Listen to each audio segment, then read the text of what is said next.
अध्याय 10। श्री गणेशाय नमः।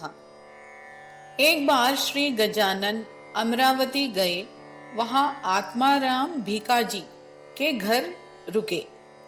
यह आत्माराम अमरावती प्रांत का अधिकारी था और उसकी बड़ी सत्ता थी। वह संतों का परम भक्त भी था और सदाचार संपन्न गृहस्थ था। इनके यहाँ महाराज ठहरे हुए थे। आत्माराम ने महाराज को अनेक तरह के उपटन लगाए, मंगल स्नान करवाया, अच्छे वस्त्र पहनाए, गले में पुष्पों का हार डाला और अनेक प्रकार के नैवेद्य भोग लगाए और दक्षिणा स्वरूप 100 रुपये चढ़ाए। धूप दीप आरती के साथ पूजन किया और बाद में पुष्पांजलि समर्पित की। महाराज के दर्शन के लिए भीड़ इकट्ठी हो गई। अमरावती में गणेश श्री कृष्ण खापर्डे नामक बड़े प्रख्यात वकील थे, जिनकी ख्याति दूर दूर तक फैली हुई थी और उनके घर में मानो धन की वर्षा होती थी। इनको सब लोग दादा साहेब कहा करते थे और यह बड़े धार्मिक व्यक्ति थे। उन्होंने महाराज से घर पधारने की विनती की। महाराज ने उनका न्योता स्वीकार किया और खापर्डे ने उनकी यथासंभव पूजा की। उस समय वहां पर गणेश अप्पा नामक एक लिंगायत अपनी पत्नी चंद्राबाई के साथ था। वह भी बहुत श्रद्धालु और धार्मिक प्रवृत्ति की महिला थी। उसने अपने पति से कहा कि ऐसे साधु को अपने घर ले जाकर ऐसे ही पूजन करना चाहिए। आप प्रार्थना करके देखिए। शंकर गणेश अप्पा ने अपनी पत्नी से कहा, अरे क्यों तुम पागल हो रही हो? इनको घर ले जाने के लिए बड़ा खर्चा करना पड़ेगा। खापर्डे जैसे व्यक्ति को भी बड़ा परिश्रम करना पड़ा, तो हम किस खेत की मूली हैं? इस पर चंद्राबाई ने कहा, सुनिए, आपका कहना मुझे ठीक नहीं लग रहा है। मेरा अंतर्मन कह रहा है कि वे अवश्य हमारे घर पधारेंगे। साधुजन निर्धनों को अधिक प्रेम करते हैं। इनके चरणों से हमारा घर न केवल पवित्र होगा, अपितु हम लोग कृतार्थ हो जाएंगे। आप प्रार्थना करके तो देखिए। लेकिन अप्पा साहस नहीं कर पा रहा था। इतने में श्री गजानन महाराज ने स्वयं उनका हाथ पकड़कर पूछा, अरे तुम्हारा घर कितनी दूर है? तुम्हारे घर चलकर थोड़ी देर बैठने की इच्छा है। अकारण भय क्यों करते हो? मन में जो संकल्प होता है उसे निसंकोच कह देना चाहिए। यह सुनकर गणेश अप्पा को बहुत हर्ष हुआ। वे महाराज को अपने घर लेकर गए और विधिवत पूजा की। इन दोनों पूजाओं में अमरावती का एक व्यक्ति हमेशा उपस्थित रहता था, जो आत्माराम भीकाजी का भांजा था। उसका नाम था बाला भाऊ। यह मुंबई में तार मास्टर था, अर्थात टेलीग्राम पहुंचाने वाला डाकिया। वह अपने मामा जी से मिलने अमरावती आया था और उसी समय महाराज वहां आए हुए थे। उसको महाराज का व्यक्तित्व इतना आकर्षित लगा कि अब इन साधु चरणों को छोड़कर कहीं जाना ही नहीं चाहता था। यह संसार अशाश्वत है। उसने अपने मन में सोचा कि मैं इतने दिन यहाँ रहा हूँ, वही काफी है। आज से मैं यह साधु चरण नहीं छोड़ूंगा। क्या कोई अमृत छोड़कर विष का पान करेगा? यही कारण था कि वह हर पूजा में उपस्थित रहा। कुछ दिनों के बाद महाराज शेगांव आ गए और बगीचे में ना जाकर मोटे शिव मंदिर में ठहरे। उस मंदिर में पूरब की ओर एक स्थान था और महाराज वहीं बैठे। कृष्णा जी पाटिल को महाराज के आने का समाचार मिला और यह भी पता चला कि महाराज मंदिर में ठहरे हुए हैं। वह दौड़कर महाराज के पास आया और दंडवत प्रणाम करके मुंह लटकाकर महाराज के सामने बैठ गया। उसकी आंखों से अश्रुधारा बह रही थी। महाराज ने उससे पूछा, अरे क्या कर रहे हो? तुम्हें किस बात का शोक है? उसने उत्तर दिया, महाराज, मुझसे ऐसा कौन सा अपराध हो गया है कि आपने बगीचे को छोड़ दिया? भगवान, यह देशमुख लोगों के पास की जगह है, यहाँ मत रहिए। यदि बगीचे में रहने की आपकी इच्छा नहीं है तो अपना निवास मैं आपके लिए खाली कर देता हूँ, वहां रहिए। हे दयाघन, आपसे ज्यादा मुझे प्रिय वस्तु कोई नहीं है। शंकर, हरि पाटिल और नारायण पाटिल भी वहां पहुंचे और महाराज को अपने घर आने की प्रार्थना करने लगे। इस पर महाराज ने उत्तर दिया, अरे, मैं जो यहाँ आकर बैठा हूँ वह तुम लोगों के हित के लिए ही है। यह बाद में पता लगेगा। तुम लोगों की जो समस्या है उसका निर्मूलन मैं करूंगा, यह मत भूलना। संसार में जितने धनी तथा जमींदार होते हैं वह कभी आगे पीछे का विचार नहीं करते, यही उनकी कमी है। जाओ, जाकर बंकट लाल को ढूंढ कर लाओ और उससे पूछो कि जब मैंने उसका घर छोड़ा था तो वह क्रोधित नहीं हुआ। मेरी तुम सब पर कृपा है, वह कभी कम नहीं होगी। इतने में बंकट लाल भी वहां आ पहुंचे और उसने उनको समझाया कि महाराज की इच्छा के विरुद्ध उन्हें बगीचे में मत लेकर जाओ। यह सबके लिए समदर्शी हैं। हम लोग सब इनके बालक हैं। यह जगह सखाराम असोलकर की है। वह बड़ा उदार स्वभाव का है, इसलिए यह जगह देने से मना नहीं करेगा। इस प्रकार सबकी सहमति हो गई और सब लोगों ने मिलकर उस जगह पर मठ का निर्माण किया। समर्थ के साथ 5 एकनिष्ठ भक्त थे। वे थे भास्कर, बालाभाऊ, पीतांबर और अमरावती के गणेशप्पा और रामचंद्र। इस प्रकार इन 5 पांडवों के बीच में श्री गजानन महाराज श्री कृष्ण के समान सुशोभित हो रहे थे। बालाभाऊ इस संसार से विरक्त हो गए थे। उन्होंने नौकरी भी छोड़ दी। उनके घर से बार बार पत्र आते थे कि वे घर लौट आएं, किंतु उनका निर्णय अटल था। भास्कर ने कहा, गुरुदेव, वह बालाभाऊ इतनी आसानी से आपको नहीं छोड़ेगा। उसको आप थोड़ा डांटिए तो ही वह अपने घर चला जाएगा। महाराज ने एक बार बालाभाऊ को जोर देकर चले जाने के लिए कहा।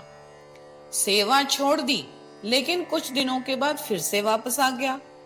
महाराज ने सोचा कि जो पूर्ण रूप से संसार से विरक्त हो जाता है वही यहाँ पर रह सकता है। तो उन्होंने भास्कर को सबक सिखाने के लिए एक लीला की। गजानन महाराज एक बड़ी छड़ी लेकर बालाभाऊ को मारने लगे।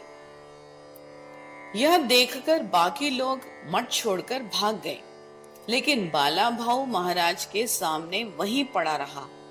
लोगों ने सोचा कि इस प्रकार मार खाने के बाद शायद वह मर गया होगा। भास्कर भी बहुत चिंतित हो गया, लेकिन बालाभाऊ जिस प्रकार पिट रहा था वह देखकर उसको महाराज के सामने जाने का साहस नहीं हुआ। पीटते पीटते वह लकड़ी भी टूट गई। तब थककर महाराज पैरों से उसे रौंदने लगे। यह देखकर बंकटलाल, कृष्णा जी दौड़कर मठ में आए, किंतु महाराज को रोकने की उनकी हिम्मत नहीं हुई। डरते डरते बंकटलाल ने कहा, भगवान, यह आपका भक्त है, अब बहुत हो गया, इस पर कृपा कीजिए। यह सुनकर महाराज हंसकर बोले, अरे, मैंने इसको नहीं मारा है, जरा ठीक से तो देखो, तो तुम लोग समझोगे। फिर बालाभाऊ से बोले, वत्स, उठो और इन्हें अपना शरीर दिखाओ। ऐसी आज्ञा पाकर बालाभाऊ उठकर खड़ा हो गया और सब लोग उसका शरीर देखने लगे, किंतु आश्चर्य की बात यह थी कि कहीं भी चोट के निशान नहीं थे। वह पहले जैसा ही प्रसन्न था। भास्कर बहुत शर्मिंदा हुआ और उसको बालाभाऊ की योग्यता का ज्ञान हो गया। तत्पश्चात उसने बालाभाऊ को कभी कुछ नहीं कहा, और सोने को जब कसौटी पर कसा जाता है तभी उसका मूल्य पता चलता है। यह बात उसने अच्छी तरह से समझ ली। बालापुर में सुखलाल अग्रवाल नाम का एक व्यक्ति था। उनके यहाँ एक बड़ी उद्दंड गाय थी। वह गांव में घूमती फिरती आदमी और बच्चों को रौंद देती थी। सशक्त व पुरुषों को सींग से उछाल देती थी। किसी भी दुकान में घुसकर अनाज मुंह में डालती, भरपेट खाकर बचा हुआ बिखेर देती, तेल तथा घी के डब्बे इधर उधर गिरा देती थी। रस्सियों से बांधकर रखने पर भी उन्हें तोड़कर चली जाती थी। इतना ही नहीं, लोहे की सलाखों से भी टिक नहीं पाती थी। बालापुर के लोग उससे बहुत त्रस्त हो गए थे। सुखलाल से लोगों ने कहा कि या तो उसको कसाई को बेच दो या खुद गोली से मार डालो। अग्रवाल ने उनसे कहा, भाई मुझसे तो यह नहीं होगा, आप लोग ही मार डालो।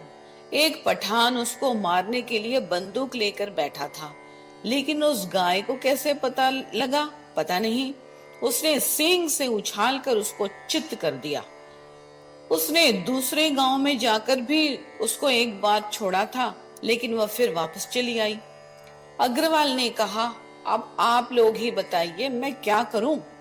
यह सुनकर लोगों ने कहा, भाई आपको एक उपाय बताते हैं, आप इसे लेकर शेगांव में गजानन महाराज को अर्पण कर दीजिए।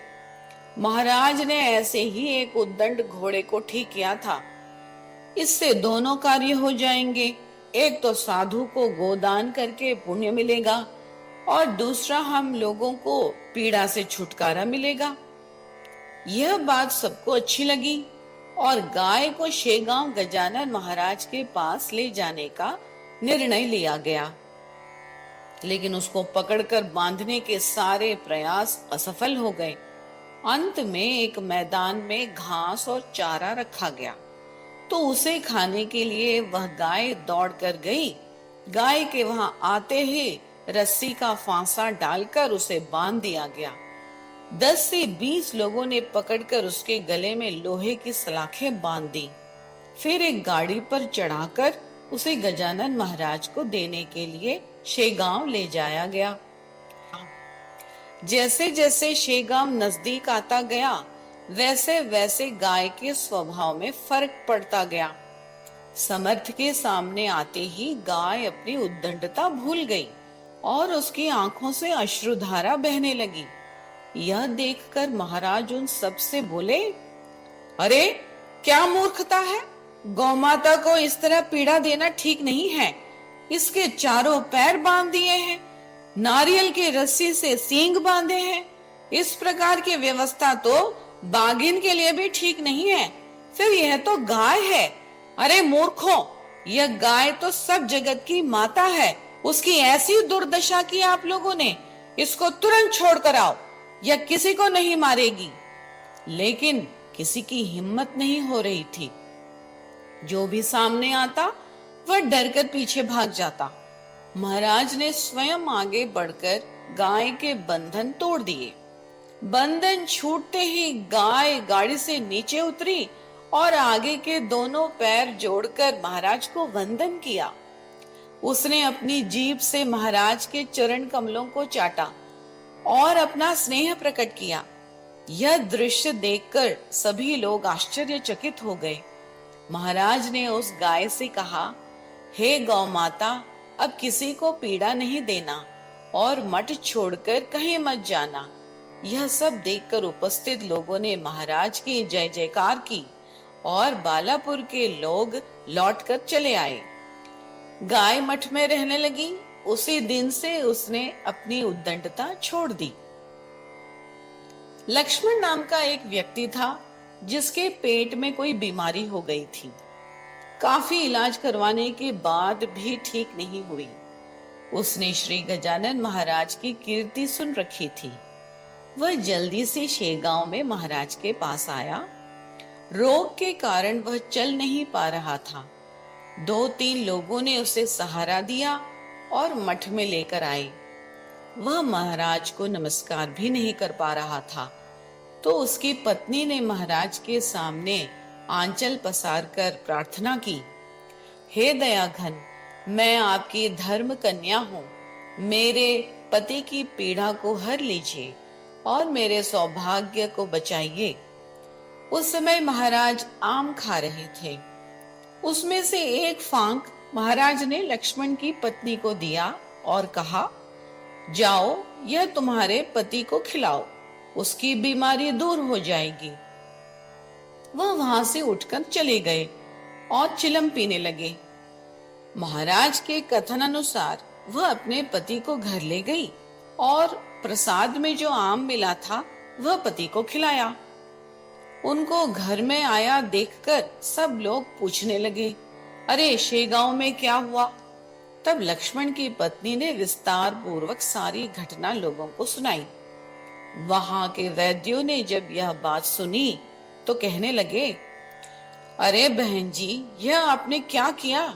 आम तो पेट के रोगों के लिए ठीक नहीं है, वह अपच है। आपको अर्धांगिनी के रूप में उस प्रसाद को खाना चाहिए था, जिसके फलस्वरूप आपके पति की बीमारी ठीक हो जाती। यह तो विपरीत हो गया। यह सुनकर लक्ष्मण के सारे सगे संबंधी घबरा गए। उसी समय लक्ष्मण को दस्त हो गए और उसका पेट हल्का हो गया और उसकी बीमारी भी दूर हो गई। धीरे धीरे वह पहले की तरह स्वस्थ हो गया। स्वस्थ होने पर लक्ष्मण शेगांव गया और महाराज से मिलकर प्रार्थना की, महाराज, मुझे निराश मत करिए, मेरे घर में पधारिए और अपने चरणों से उसे पवित्र कीजिए। बहुत आग्रह करने पर महाराज उसके साथ उसके घर गए। उनके साथ शंकर भाऊ पीतांबर भी थे। महाराज को घर ले जाकर लक्ष्मण ने यथाविधि पूजा की और दक्षिणा स्वरूप में अपना सर्वस्व महाराज को अर्पण किया।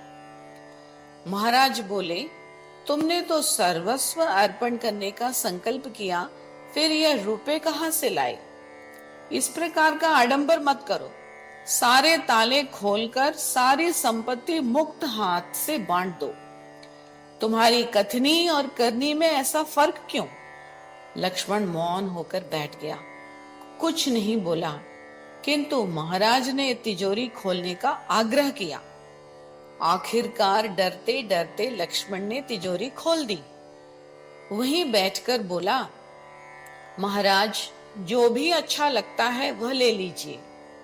महाराज तो सर्वज्ञ ठहरे, उनके अंदर का भाव जान गए। करेला ऊपर से कितना भी अच्छा दिखे, खाने में तो कड़वा ही होता है। महाराज बिना भोजन किए ही उसके घर से निकल पड़े, क्योंकि आडंबर से भला संत कैसे तृप्ति पा सकता है? उसके घर से या धन से भला महाराज को क्या प्रयोजन? किंतु उसने जो कहा था उसकी सत्यता की परीक्षा लेने की दृष्टि से ही महाराज ने यह लीला की थी। मैं तो तुम पर कृपा करके और उससे दुगना देने की इच्छा से यहाँ आया था, किंतु तुम अपनी करनी का फल भुगतो। आगे चलकर महाराज का कथन सत्य हुआ। लक्ष्मण की सारी संपत्ति नष्ट हो गई और उसे भवती भिक्षाम देही की शरण लेनी पड़ी। श्रोताओं, परमार्थ में असत्य तथा आडंबर का स्थान नहीं होता। इस दृष्टि से महाराज ने यह लीला की। दासगणों द्वारा रचित श्री गजानन विजय नामक ग्रंथ आप लोग सदैव अपने कल्याण के लिए सुने। शुभम भवतु। 10वां अध्याय समाप्त।